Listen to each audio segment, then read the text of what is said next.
They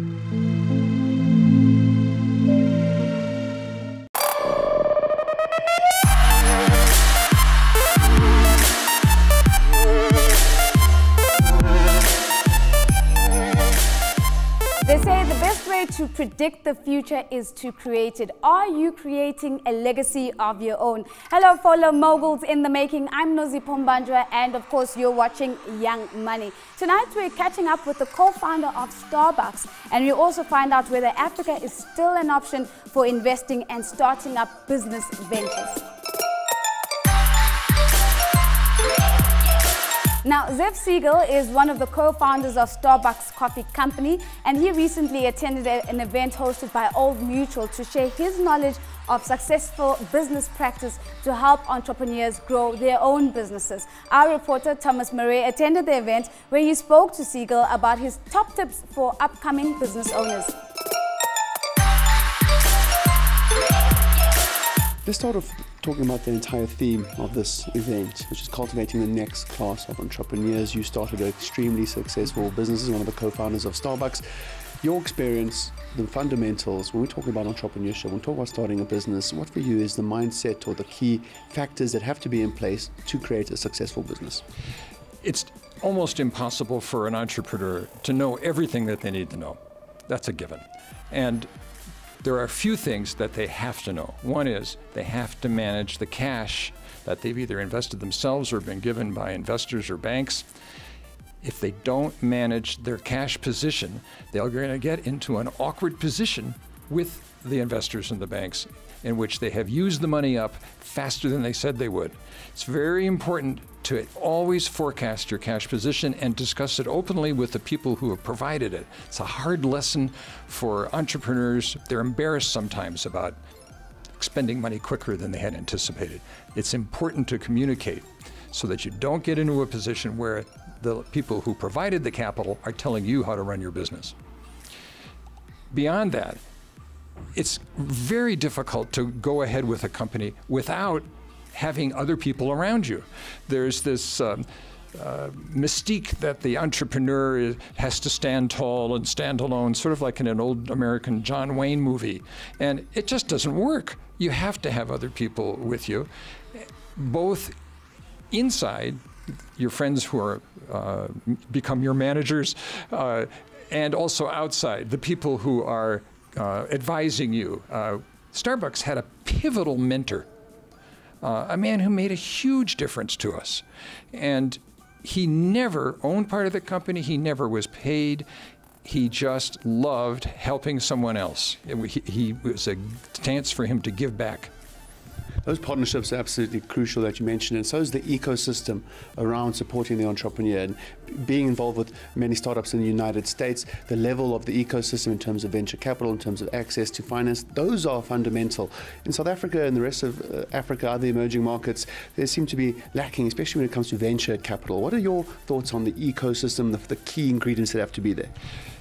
In the United States, capital comes in different levels. First, there's what we call friends and family. And once you get beyond that level, it's angel investors. These are high net worth individuals who are willing to take a chance on a well-organized startup. Beyond that, you get into professionally managed money, which is usually called venture capital or sometimes VC for short.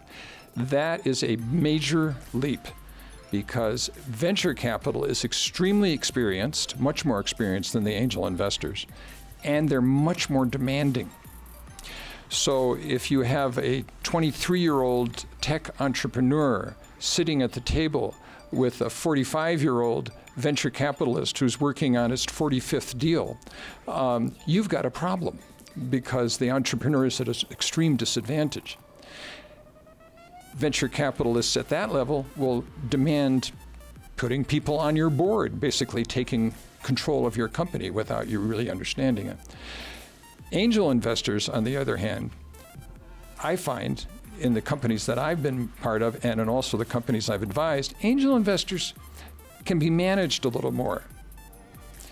If you want to think of it this way, they have to all agree before they can really do anything to control the entrepreneur's position. So those are some of the issues with money. with entrepreneurs, getting bank loans for early stage businesses is very, very difficult, even in the United States. The only thing that banks will loan on for new companies is what we call hard assets. That's equipment and buildings and things that they can then take back and sell. If your budget is largely being used to write code for a new computer software or for marketing purposes, lenders don't want to touch that. That has to be investors. And so would you warn against entrepreneurs that venture capital is quite a high-risk form of finance to take on, given the demands, given perhaps how much equity they want in your business, essentially taking the company away from you, turning you into an employee? Employee is never a word that would be thrown around, especially by the venture capitalists. However, the effect can make the entrepreneur feel a little bit like an employee. They go from, for instance, having a group of angel investors who have been funding them and cheering them on, to having an extremely charming, well-educated venture capital manager telling them that this is the way it has to be because 27 other companies have done it this way. And that's a completely different relationship. And entrepreneurs frequently get into situations that are so dire with venture capital that the venture fund will put in another executive with the entrepreneur to help keep the company stable and more in tune with the demands of the venture capital people. They won't necessarily remove the entrepreneur, but they'll surround him with people who are there to help, but also to control. Now, you have a nickname called Mr. Startup. Yes. And I'd like to touch on a point which you raised earlier, the importance of not just managing and looking at your direct competition, but also very importantly, indirect competition. And you gave me an example there relating to Starbucks, but just tell us a bit about the importance of managing indirect competition. I look at a lot of business plans because I have prepared many people to deal with angel investors and with venture capital. Almost always when I first see the business plan and the financial documents that go with it, there's no mention of competition. Sometimes literally no mention, sometimes just a little bit of scant attention.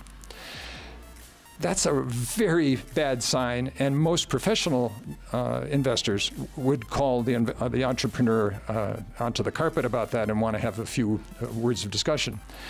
There is such a thing as direct competition, and almost all companies, even the most interesting new idea, say electric cars, have competition. A direct competitor to an electric car? Gosh, that would be a high mileage diesel or gas car. There are also indirect competitors, and this is a field that I find entrepreneurs, especially early stage entrepreneurs, pay no attention to. Starbucks Coffee Company has an indirect competitor now. It's Coca-Cola. It's always been there, but because Starbucks is so big, Coke is a factor. Why? Well, it's because in that glass of Coca-Cola or that bottle, there's a nice beverage, refreshing. It's got caffeine in it. And that is a lot of the beverages that Starbucks sells, refreshing beverages with caffeine in them. And as a result, there's some crossover. And I am sure that the senior executives at Starbucks today are always aware of the role of caffeinated sodas in containing their market.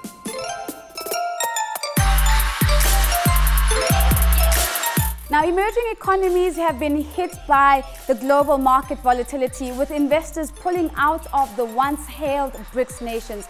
And the International Monetary Fund has also lowered Africa's growth forecast to 3.75% this year, down from 5% in the previous year. Thomas also caught up with Stephen Archer at the conference about his outlook for the developing world. So we're here to talk about cultivating the next class of entrepreneurs. What we see in South Africa is a high rate of failure among startup companies. From your experience, from working with a lot of early stage companies, what for you are the most fundamentals that companies or young businessmen need to be thinking about when launching a business? Well, for a start, failure is actually normal. I think we have to get that in perspective and appreciate that failure is a probability, shall we say.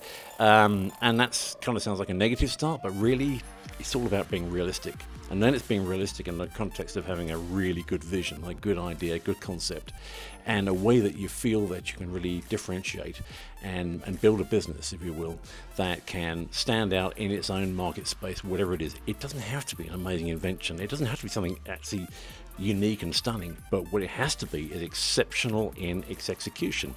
And I think a lot of entrepreneurs or potential entrepreneurs kind of get hung up in the idea that I've got to have some great big idea, I've got to have the light bulb or the electric motor or whatever it is, and something really stand out in order to be able to compete with big companies, small companies, companies on the world stage.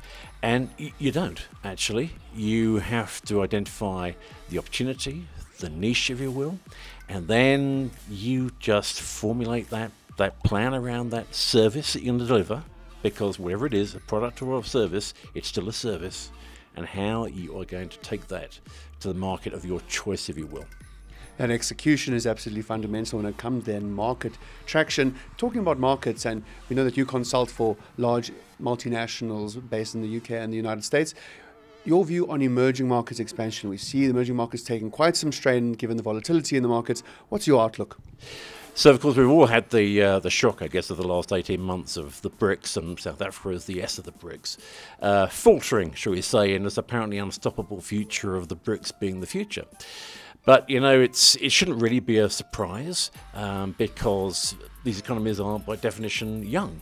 And they're not necessarily mature economies, and they don't necessarily have the experience or the infrastructure. And I'm not just talking about South Africa here, but of course you only have to have one shock somewhere, like China, for example, slowing down, and everyone else catches a cold, you know, when they sneeze.